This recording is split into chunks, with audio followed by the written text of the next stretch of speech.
اهلا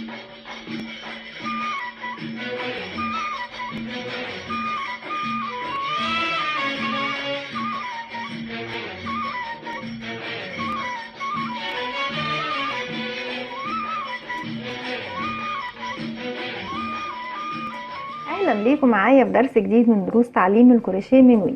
في درسنا النهارده هشرح معاكم طريقه عمل النجمه وازاي نعمل منها فرع للزينه. اول حاجه هعملها معاكم بسم الله، هعمل عقده البدايه وبعد كده هعمل مجموعه من السلاسل مكونه من 5 سلاسل، 1 2 3 4 5. هقفلهم بمنزلقة في اول سلسلة انا ارتفعت بيها، وداخل الدايرة اللي احنا عملناها دي هشتغل 3 سلسلة 1 2 3، وهشتغل كمان 3 سلسلة 1 2 3. هدخل اشتغل عمود بلفة 1، بحيث ان انا عايزة اشتغل 8 عمود بلفة. اعتبرت ان انا ارتفعت 3 سلاسل وكمان عملت 3 سلاسل، المسافة اللي ما بين كل عمود وعمود يعني ارتفعت 6 سلاسل في اول سطر. بقى معايا 2 عمود بلفة كده، هشتغل كمان 6 عشان انا عاوزة يكون معايا 8 عمود بلفة. هشتغل 3 سلسلة ما بين كل عمود وعمود 2 3، وبعد كده هدخل تاني اعمل عمود بلفة، واتفقنا ان احنا عايزين 8 يعني ادي 1 2 3. تاني 3 سلسلة وادخل اعمل عمود بلفة داخل الدايرة، 3 سلسلة وهدخل اعمل عمود بلفة واعد 1 2 3 4 5، 3 سلسلة وعمود بلفة وده السادس، كمان 3 سلسلة وهعمل عمود بلفة كده 7، 1 2 3 4 5 6 7، 3 سلسلة وهدخل اعمل اخر عمود بلفة موجود معايا. نتأكد من العدد 1 2 3 4 5 6 7 8، ما بين كل عمود وعمود فيهم 3 سلسلة. بعد كده هعد اول ارتفاع ارتفعت بيه 1 2 3، في ثالث سلسلة هقفل بمنزلقة بالشكل ده. عايزة اغير اللون هجيب لون تاني، هلف الخيط على ايدي حلقة على الهواء بالشكل ده، وهمسك طرف الخيط اللي انا مش هشتغل بيه واسحب الحلقة دي في شغلي بالشكل ده، وهرتفع سلسلة. بعد كده اربط الخيط كويس علشان اتأكد ان هو ما يفلتش مني.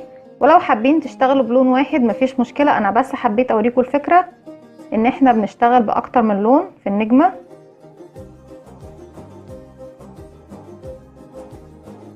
بعد كده هرتفع سلسلتين لان احنا ارتفعنا سلسلة في بداية السطر، هرتفع كمان سلسلتين عشان يبقى معايا 3 سلسلة بحيث ان هي تكون ارتفاع العمود بلفة.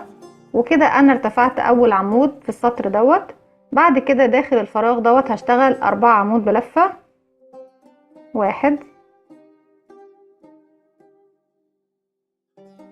2 3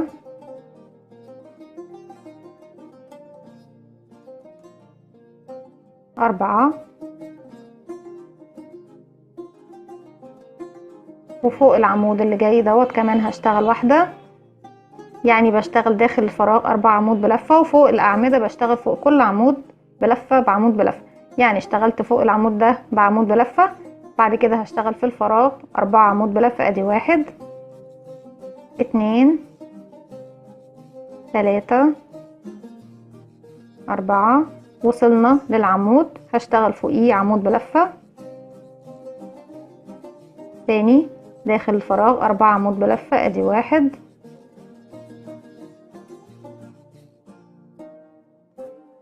2 3 4 عمود بلفة، وهنشتغل فوق العمود كمان عمود بلفة،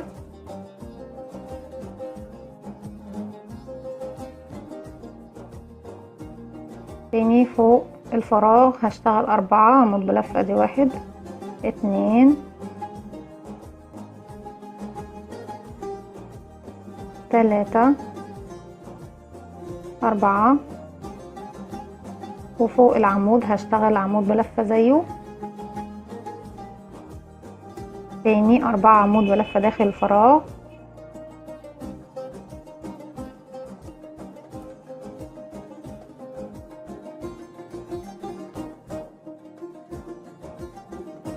وفوق العمود هشتغل عمود تاني بلفة،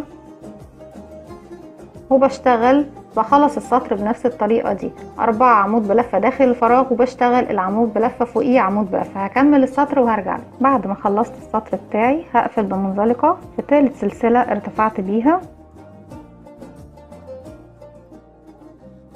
لو حابين نكمل بنفس اللون نكمل، لو حابين نغير انا هغير اللون، هجيب اللون الجديد، هلف حلقة على الهوا بالشكل ده، امسك طرف الخيط اثبته بالشكل دوت، بعد كده اسحب الفتلة دي واعمل سلسلة، اربط طرفين الخيط كويس جدا،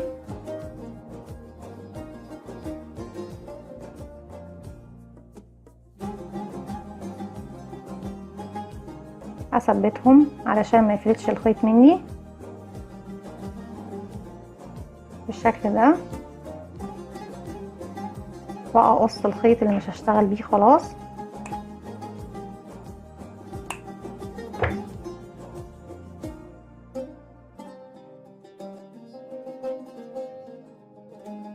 وهبدأ ادخل الخيط بتاعي تحت السلاسل علشان اداريه،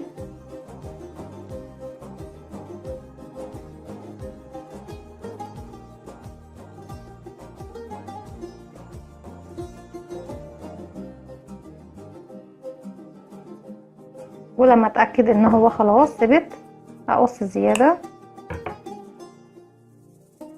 بعد كده ابدأ اشتغل.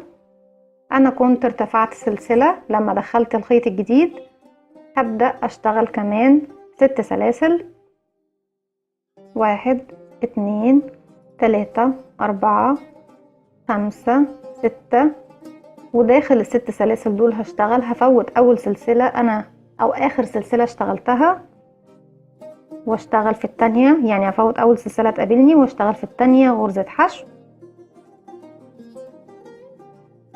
وفي الغرزة اللي بعدها هشتغل غرزة نص عمود، والغرزة اللي بعدها هشتغل عمود بلفة، واللي بعدها عمود بلفتين،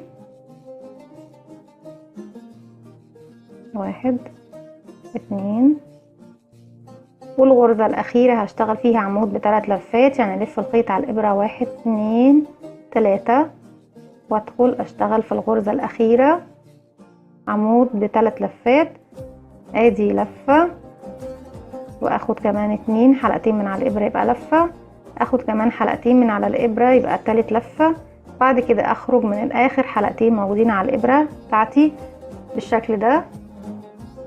هعد من تحت اول عمود بلفة مش هشتغل بيه، وتاني عمود بلفة مش هشتغل فيه، والتالت والرابع، رقم 5 هدخل واعمل غرزة حشو، يعني هعد من تحت 4 عمود بلفة مش هشتغل فيهم، وخامس واحد هعمل فيه غرزة حشو. هكرر تاني، هرتفع 6 سلسلة، 1 2 3 4 5 6، هسيب اول سلسلة تقابلني مش هشتغل فيها، وتاني سلسلة هشتغل فيها غرزة حشو، واللي بعدها هشتغل فيها غرزة نص عمود، واللي بعدها غرزة عمود بلفة،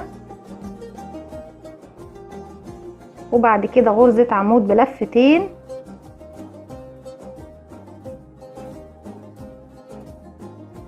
واخر واحدة هشتغل فيها غرزة عمود ب3 لفات.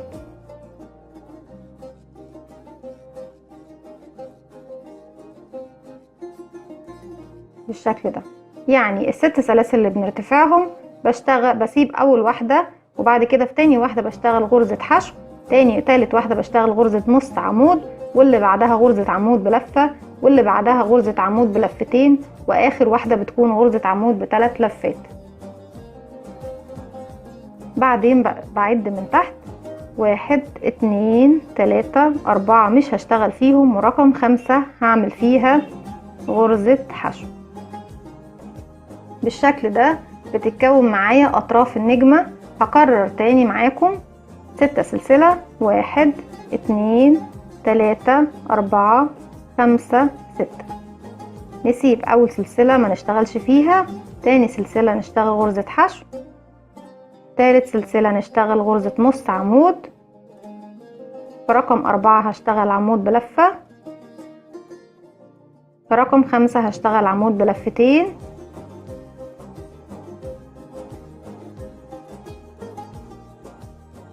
في رقم 5 هشتغل عمود ب3 لفات، ودي اخر غرزة عندي في السلاسل دي. بعد كده هنعد من تحت في الأعمدة اللي تحت دي 1 2 3 4 مش هشتغل فيهم، وهدخل لرقم 5 هعمل غرزة حشو. بفضل اكرر العملية دي لغاية ما اخلص النجمة بتاعتي. هكمل بقية السطر وهرجع لكم.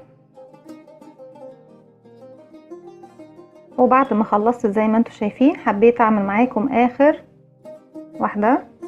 هعمل 6 سلاسل، 1 2 3 4 5 6. هنفوت اول سلسلة، ادخل في تاني سلسلة اعمل غرزة حشو، واللي بعدها اعمل غرزة نص عمود، واللي بعدها غرزة عمود بلفة، واللي بعدها غرزة عمود بلفتين، واللي بعدها غرزة عمود ب3 لفات، ودي اخر سلسلة معايا. بعد كده هعد من الاعمدة اللي تحت دي 1 2 3 4، وفي رقم 5 هدخل اعمل غرزة حشو بالشكل دوت. خلصنا النجمة بتاعتنا. عايزين نبدأ، ممكن نشتغلها زي ما هي كده ونبدأ نشبكها في بعض تكون مفرش معانا، وممكن نزين بيها اي مفروشات او اي ملابس، وممكن نعملها زي ما هنعملها النهاردة في عمود للزينة. هرتفع ب10 سلاسل، 1 2 3 4 5 6 7 8 9 10. هقص الخيط وهبدأ اعمل مجموعة من السلاسل عشان اعمل فرع للزينة.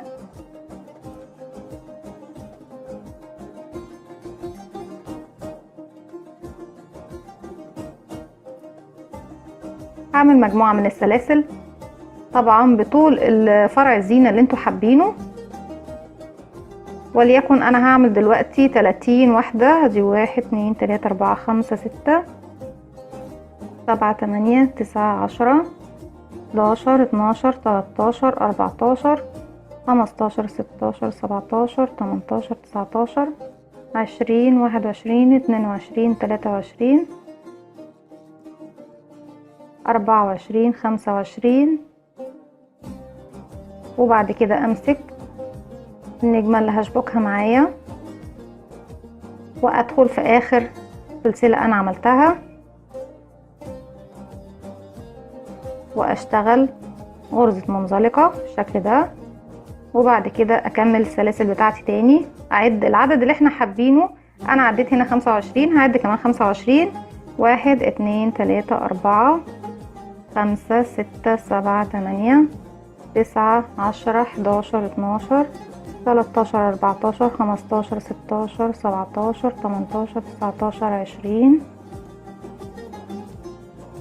21 22 23 24 25. طبعا المسافة اللي حابين تسيبوها ما بين كل نجمة واختها اعملوها. بعد كده باخد النجمة اللي بعدها،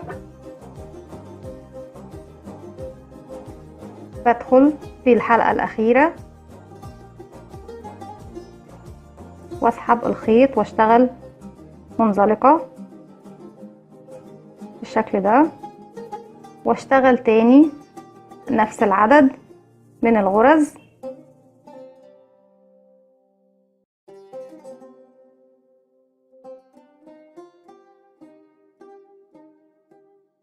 العدد اللي انتوا حابينه تعملوه مسافة ما بين كل نجمة والتانية زي ما احنا شايفين بالشكل ده نعمله.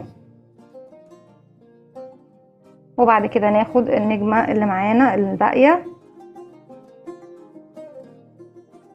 ارجع الخيط لورا بالشكل ده وادخل والف الخيط واخرج واعمل منزلقة واكمل باقي السلاسل بنفس الشكل دوت.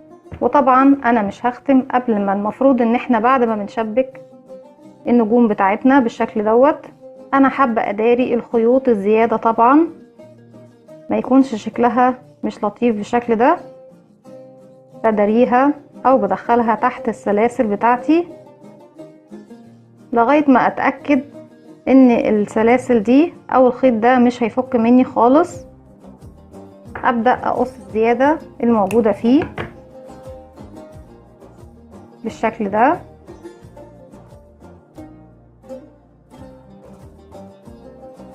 وبعمل نفس الخطوة مع كل النجوم اللي موجودة معايا.